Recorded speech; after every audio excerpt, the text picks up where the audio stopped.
கிறிஸ்துவுக்குள் அன்பானவர்களே, இந்த அருமையான புதிய நாளை நாம் காணும்படியாக தேவன் நமக்கு செய்திருக்க கிருபைக்காக அவருக்கு கொடான கொடி ஸ்தோத்திரம்.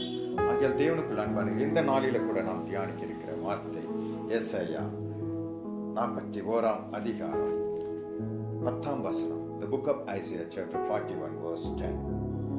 இங்கே வேதம் இப்படியாக சொல்லுகிறது, நீ பயப்படாதே, நான் உன்னுடனே இருக்கிறேன், திகையாதே, நான் உன் தேவன், நான் உன்னை பலப்படுத்தி உனக்கு சகாயம் பண்ணுவேன், நீதியின் வலதுகரத்தினால் உன்னை தாங்குவேன் என்று வேதம் நமக்கு அழகாக சொல்லுகிறது.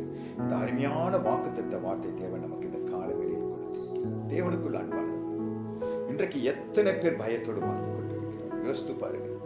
காலையில் எழுந்தவுடனே ஒரு பயம், குடும்பத்தில் என்ன பிரச்சனை வருமோ, பிள்ளைகளுக்கு ஸ்கூல்ல என்ன பிரச்சனை வருமோ, அல்லது வேலை செய்த ஸ்தலத்தில் என்ன பிரச்சனை வருமோ, இப்படிதான் மனுஷன் ஒவ்வொரு நாளும் பயத்தின் ஆவினால் நிரம்பி வாழ்ந்து கொண்டிருக்கிறான். ஆகையால் ஆண்டவராகிய இயேசு கிறிஸ்து இந்த காலை வேளையில் நம்மை ஆற்றி தேற்றுகிற அருமையான ஒரு வார்த்தை சொல்லுகிறார், நீ பயப்படாதே. இந்த வசனத்தில் முதல்ல அவர் சொல்லுகிறார், நீ பயப்படக்கூடாது, எக்காரணத்து கொண்டு நீ பயப்படக்கூடாது. ஏனென்றால் நான் உன் தேவன், நான் உன்னோடு இருக்கிறேன், நான் உன் தேவன் அப்பா, நான் உன்னை விட்டு விலக மாட்டேன். ஒவ்வொரு நாளும் உன் அருகாமையில் இருந்து நான் உன்னை வழிநடத்துகிற தேவன். அப்பொழுது நான் உன்னோடு இருக்கும்போது, கிரைஸ்ட் இன் மீ, கர்த்தர் என்னோடு இருக்கும்போது நான் ஏன் பயப்பட வேண்டும்? அவர் நம்மை பயப்படுத்துகிற தேவன் அல்ல. பொல்லாத சாத்தானை பிரபஞ்சத்தில் ஒவ்வொருவருக்கும் ஒரு பயத்தின் ஆவியை கொடுத்து கொண்டிருக்கிறான். ஆனால் அந்த பயத்தின் ஆவிலிருந்து நம்மை மீட்டெடுப்பதற்காக ஆண்டவர் இயேசு கிறிஸ்து உலகத்தில் வந்தார். அவர் சொல்லுகிறார், என் மகனே, என் மகளே, இது உனக்காக நான் ரத்தம் சிந்தி அந்த பொல்லாத சாத்தான் கரையில் உன்னை மீட்டு எல்லாவித பயத்துக்கு உன்னை காப்பாற்றி உன்னை நான் வழி நடத்துகிற தேவனாக இருக்கிறேன். அது மாத்திரம் நான் சொல்லுகிறேன், நான் உன்னுடனே இருக்கிறேன், நான் எப்பொழுதும் உன்னோடு இருக்கிறேன், உனக்கு முன்பாக சென்று நான் கோணங்களை செவ்வையாக்கி உன்னை நான் செவ்வையான பதில் வழி நடத்தி கொண்டிருக்கிறேன் என்று சொல்லுகிறார். அடுத்ததாக பார்க்கும்போது அங்கு சொல்கிறார், திகையாதே. நீத்தி எக்காரணத்து கொண்ட என்ன பயங்கரமான சூழ்நிலை வந்தாலும், எப்பேற்பட்ட பயங்கரமான பயம் உன்னை அணுகினாலும் நீ திகைக்க கூடாது. திகைப்பு என்பது அந்த பயம் வரும்போது ஒரு விதமான ஹார்ட் அட்டாக் போல ஒரு பயம், இன்னும் அதிகமாக ஒரு திகைப்பு ஏற்படுகிறது. கர்த்தர் சொல்கிறார், நீ பயப்படக்கூடாது, நான் உன்னுடனே இருக்கிறேன். அது மாத்திரமல்ல, நீ திகைக்கவும் கூடாது, நான் உன் தேவன் அப்பா, நான் உன்னோடு கூட இருப்பது மாத்திரமல்ல, நான் உன்னுடைய தேவன், நான் என்னை தவிர உனக்கு யாரும் இல்லை. ஆகையால் நான் உன்னோடு இருக்கிறேன், நான் உன் தேவன் என்று அங்கு சொல்கிறார். அடுத்த காரியம் அங்க பார்க்கும்போது, நான் உன்னை பலப்படுத்துவேன், நான் உன்னை பலப்படுத்துவேன். நம்முடைய பலத்தினால் நாம் ஒன்றும் செய்ய முடியாது.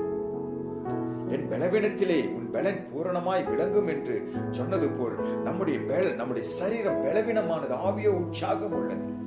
ஆகிய பலவீனமான நேரத்தில் நாம் கர்த்தரை நோக்கி கூப்பிடும் போது அவர் நமக்கு பலன் தருகிற தேவனாக இருக்கிறார். அவர் ஒவ்வொரு நாளும் காலை எழுந்தவுடன் புது பலத்தை தருகிற தேவனாக இருக்கிறார். நம்முடைய பலன் ஒன்றுக்கும் உதவாது. ஆகியால் தேவனுடைய பலன் நம்மை பலப்படுத்தி நம்மை சகாயம் பண்ணுகிற தேவனாக இருக்கிறார். அவர் சொல்லுகிறார், நான் உனக்கு வழி காட்டுவேன், உனக்கு சகாயம் பண்ணுகிற நம்முடைய சகாயம் பண்ணுகிற தேவன் அவர். நம்ம பலப்படுத்தி அவர் சொல்லுகிறார், நான் உனக்கு சகாயம் பண்ணுவேன். அது மாத்திரமல்ல, அவர் சொல்லுகிறார், நான் என் நீதின் வலதுகரத்தினால் உன்னை தாங்கி நடத்துவேன். நீ வலதுபுறம் இடதுபுறம் முன்னும் பின்னும் சாயாதபடிக்கு என் நீதின் வலதுகரத்தினால் உன்னை தாங்கி ஒவ்வொரு நாளும் உன் போக்கியம் வரத்தியம் இதன்மொரு என்றும் ஆஸ்வதிப்பேன் என்று சொன்னது போல், உன் போக்கியம் வரத்திலும் நான் உன்னோடு கூட வழி நடத்துவேன் என்று சொன்னது போல் கர்த்தர் சொல்லுகிறார், உன்னை என் நீதின் வலதுகரத்தினால் தாங்கி நடத்துவேன் என்று சொல்லுகிறார். ஆகிய தேவனுக்குள் அன்பானவர்கள், இந்த காலை வேளையில் யாரெல்லாம் பயத்தின் ஆவினால் நிரப்பப்பட்டிருக்கிறீர்களோ, பயத்தின் ஆவி யாரெல்லாம் நிரப்பிக் கொண்டிருக்கிறதோ, அந்த பயத்தின் ஆவியை எடுத்து போட்டு தேவனுடைய சமூகத்தில், அது பாதத்தில், எல்லா பயத்தையும் பாதத்தில் வைத்து, ஆண்டவரே, உம்மை தவிர எங்களுக்கு யாரும் இல்லை ராஜா, இந்த பயத்தின் ஆவி எங்களிடத்தில் நீக்கி போட்டு சமாதானத்தின் ஆவினாலும் சந்தோஷத்தின் ஆவினாலும் எங்களை நடத்துங்க அப்பா. நீங்க வேதத்துல சொல்லியிருக்கீங்களா, கர்த்தர் நமக்கு பயத்தின் ஆவியை கொடாமல் பலமும் அன்பும் நிறைந்த ஆவியும் கொடுத்திருக்கிறார்.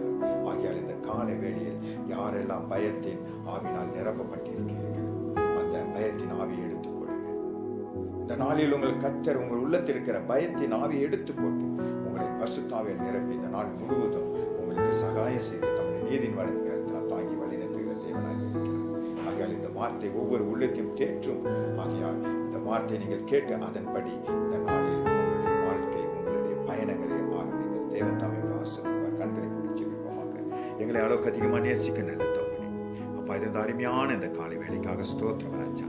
இந்த நாளில் ஆண்டவரே நாங்கள் தியானித்த வார்த்தையின்படி ஆண்டவரே நீரே எங்களுக்கு சகாய ராஜா. நீங்களை தாங்கி நீதின் வலதுகரத்தினால் தாங்கி எங்களுக்கு சகாயம் செய்து வழிநடத்த போகிற தேவனே உமக்கு ஸ்தோத்திரம். எங்களை முழுவதுமாக அர்ப்பணிக்கிறது நாள் தொடக்கம் முதல் இறுதி வரை உங்களுடைய திருக்கரத்தால் எங்களை தாங்கி எல்லா விதமான பயத்துக்கு எங்களை நீக்கி வழிநடத்தும். எங்களை முழுவதும் உங்களுடைய கரத்தில் அர்ப்பணிக்கிற இயேசுவின் நாமத்தினாலே ஆமென், ஆமென். God bless you.